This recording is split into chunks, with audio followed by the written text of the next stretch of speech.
Baiklah, Assalamualaikum warahmatullahi wabarakatuh. Pada penjelasan selanjutnya ini, saya ingin menjelaskan pada video kali ini, saya ingin menjelaskan konsep Nabi dan Rasul, konsep kenabian dalam Islam. Terkait konsep kenabian sebelum menjelaskan mengenai konsep kenabian dalam Islam ini, kita sudah mengetahui bahwa ada 25 nabi yang dalam Islam itu wajib diketahui, dalam ajaran tauhid itu wajib diketahui siapa saja. Berikut adalah ilustrasi mengenai silsilah nabi-nabi yang wajib diketahui oleh umat Islam menurut ilmu tauhid. Adam, Idris, Nuh. Adam, Nabi Syed. Adam ini memiliki silsilah langsung dengan Syed. Nabi Syed ini kemudian memiliki anak Anwas, Kinan, Mahlail, dan kemudian Yarid, kemudian Idris.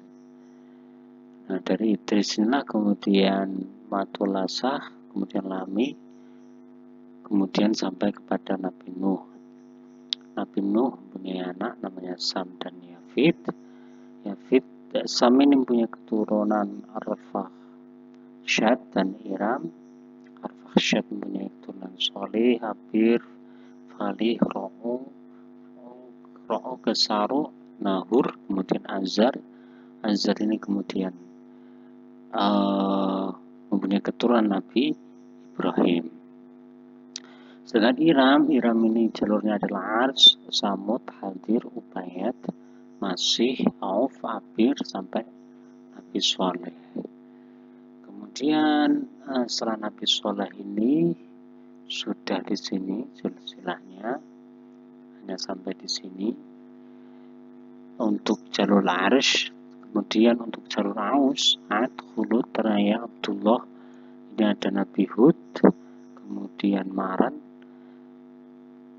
Nabi Lut, Safiyun, Su'aib,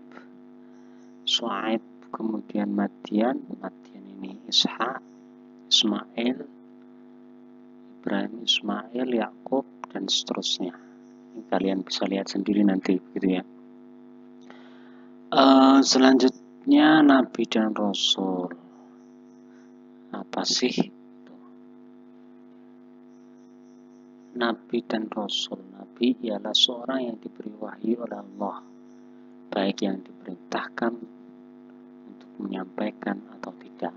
Itu adalah pengertian Nabi.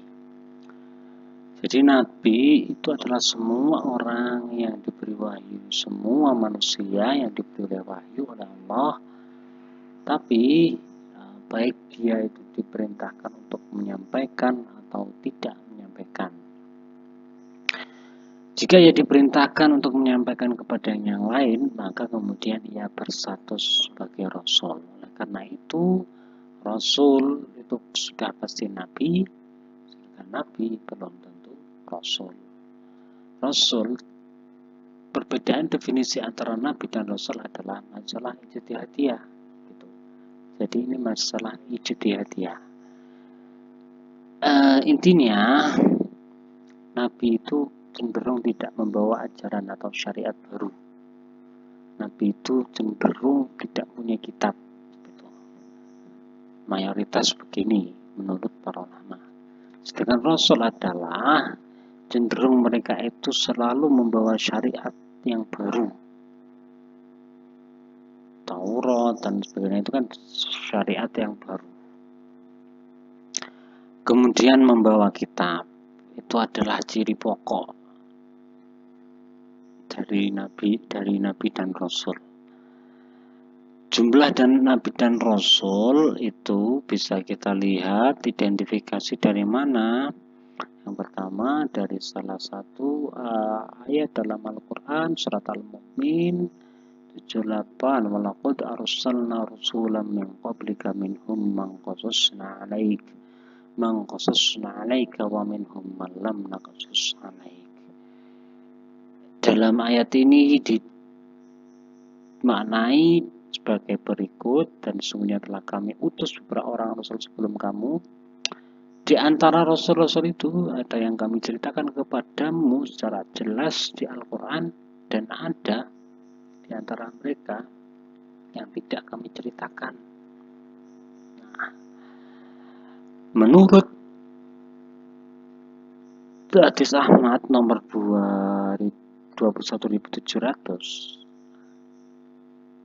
ini, mi'atu alfi wa arba'atu wa ishruna alfa rusul, dalika salatatu mi'ati wa khamsata asyarat zaman ghafira. Jumlah nabi itu 124.000 dan 315 diantaranya adalah rasul.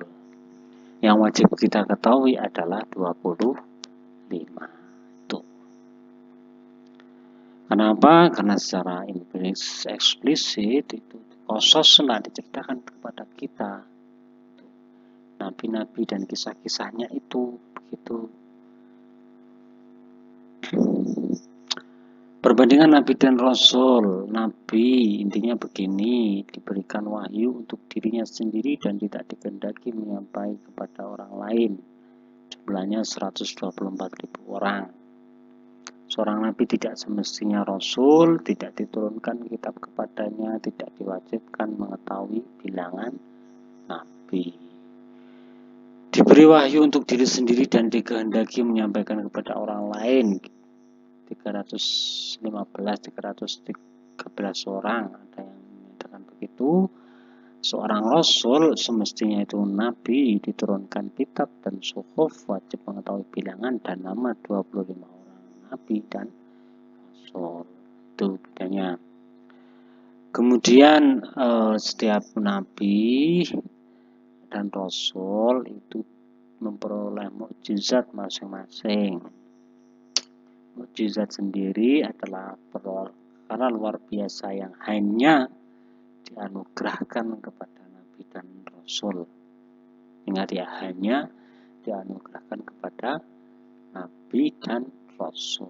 Tujuannya untuk membuktikan kebenaran kenabian dan kerasulan mereka, dan untuk melemahkan musuh-musuh mereka. Itu mukjizat. Selain mukjizat ini ada lain atau perkara lain yang luar biasa selain mukjizat. Di antara karomah berlaku kepada manusia biasa yang tinggi derajatnya di sisi Allah. Contohnya yang real itu Maryam menurut Al-Quran. Kemudian ada lagi ma'unah berlaku kepada umat Islam tanpa diusahakan untuk mempelajarinya. Terlibat dalam suatu kemalangan yang dahsyat namun ia selamat. Contoh ma'unah. Kemudian sihir, perkara luar biasa yang dipelajari dengan bantuan kuasa jahat seperti jin. Contohnya seorang yang kebal atau tidak mempan senjata. Irhas berlaku pada orang yang bakal dilantik oleh Allah sebagai rasul. Awan melindungi Rasulullah SAW ketika berniaga di Syam. Ada lagi satu lagi, yakni istidraj. Berlaku kepada orang yang tidak taat dan durhaka kepada Allah Subhanahu wa taala untuk menyesatkan lagi. Contohnya Qarun yang punya kekayaan luar biasa telah beransur-ansur menjadi sombong dan kufur. Kekayaan itu perkara luar biasa, kekayaan Qarun itu kan. Itu disebut istidraj. Gitu. Penamaan dan kajian orientalis. Sebelum itu ada pembahasan tambahan tentang konsep kenabian dan rasul, bahwa ada para pengkaji orientalis, pengkaji dengan perspektif barat, pengkaji timur, itu namanya orientalis tentang nabi dan rasul. Ada dua kesimpulan pokok yang didapatkan oleh para orientalis setelah mengkaji mengenai Nabi Muhammad. Yang positif, ada yang positif. Mereka menganggap bahwa Nabi dan Rasul yang telah membebaskan manusia dari kezaliman adalah Nabi Muhammad. Pandangan ini dikemukakan oleh antara lain Bela Fitz dan Safari. Sedangkan ada yang berpendapat negatif, yakni Nabi Muhammad dipandang sebagai paganis, penganut Kristen dan Yahudi yang murtad, yang akan menghancurkan ajaran Kristen dan Yahudi. Dianggap juga sebagai intelektual pintar yang memiliki imajinasi yang kuat dan berbohong. Bila serta seorang yang tukang sihir, oleh salah satunya adalah Golzir dan Joseph Scott. Itu cukup terkenal ya. Jadi bagaimana menilai pendapat orientalis ini? Mereka ilmiah, penamaan dan kajian orientalis sendiri itu adalah gerakan pengkajian ketimuran yang dinama orientalisme baru abad ke-18. Kajian fokusnya adalah bahasa dan sastra, khususnya Islam yang telah terjadi jauh sebelumnya. Orientalis orang yang mendalami berbagai bahasa dan sastra di dunia timur. Mereka mengkaji apa saja secara bahasa, agama, sastra, istiadat, politik, dan ekonomi. Karena yang mereka kaji adalah budaya, literatur, linguistik, dan seterusnya. Mereka menerjemahkan kitab-kitab Arab ke bahasa Inggris. Begitu. Ini orientalis ya. Orientalisme adalah tradisi kajian ketimuran dan Islam di dunia barat yang telah berumur pada abad-abad. Karena itu semangat dan kualitas kajian dikatakan ilmiah. Menurut Edward Said, orientalisme Ujung Fintek 1979 halaman 204. Namun, karena subjek kajian ini umumnya adalah manusia barat, maka bias ideologis, kultural, dan religius yang tidak dapat dihindari. Hamid Fahmi Zarkasi, Jurnal Sakofa 2011 volume 7 tradisi orientalisme dan framework studi Al-Quran. Jadi mereka menurut pengkaji, menurut Hamid Fahmi Zarkasi ini bahwa bias ideologisnya cukup kental, kulturalnya cukup kental, dan religiusnya tidak dapat dihindari. Oleh karena itu ada klaim positif, klaim negatif tadi, dan cenderung mengalihkan dari ranah ideologis. Begitu kajian orientalisme ya. Motif orientalisme itu tidak mengkaji Islam, setidaknya ada 3 motif keagamaan Barat yang didominasi oleh Kristen dan Yahudi, memandang Islam sebagai agama yang sejak awal menentang doktrin-doktrinnya. Ini bias ideologis yang dimaksud. Kemudian ada motif politik, Islam dianggap sebagai ancaman besar. Contohnya Snokor-Grone ya, yang mengkaji Islam. Mengapa umat Islam diancam itu sulit ditaklukkan. Keilmuan, kemudian sejak sebelum terjadi perang salib, aktivitas penerjemahan karya-karya Muslim ke dalam bahasa Latin dan Spanyol sudah cukup besar.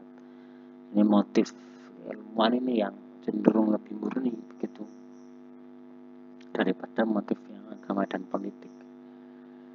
Kajian orientalisasi Islam oleh karena itu mencakup sumber ajaran Islam itu apa, Nabi itu bagaimana, ajarannya bagaimana, konsep tentang Tuhan bagaimana, konsep tentang agama itu bagaimana.